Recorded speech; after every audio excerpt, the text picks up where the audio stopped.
Hello friends, আজকে আমরা কোষে দেখি ২ এর ২ নাম্বারের একের অঙ্কটা করেছিলাম, ২ এর অঙ্কটা দেখবো। তো চলো স্টার্ট করা যাক। দেখো এখানে দেওয়া আছে x⁻⁻5 তার হোল টু দি পাওয়ার 2/3 তার হোল টু দি পাওয়ার -3/10, ঠিক আছে? তো x⁻⁻5 এর সাথে এই পুরোটার গুণ হবে, তাহলে x⁻−10/3, ঠিক আছে? তো তার হোল কত আছে -3/10, ঠিক আছে?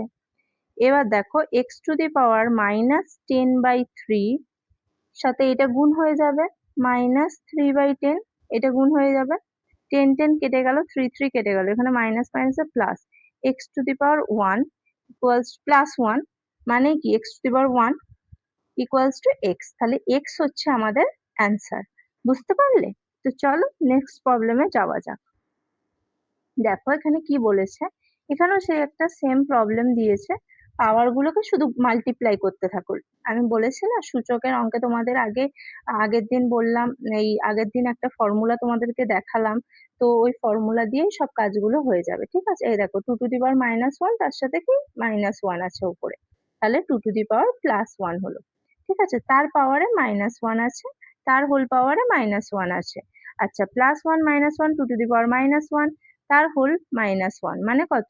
2, 2⁻1 মানে হচ্ছে 2, ঠিক আছে? 2 হচ্ছে আমাদের কারেক্ট আনসার। বুঝতে পারলে? ঠিক আছে,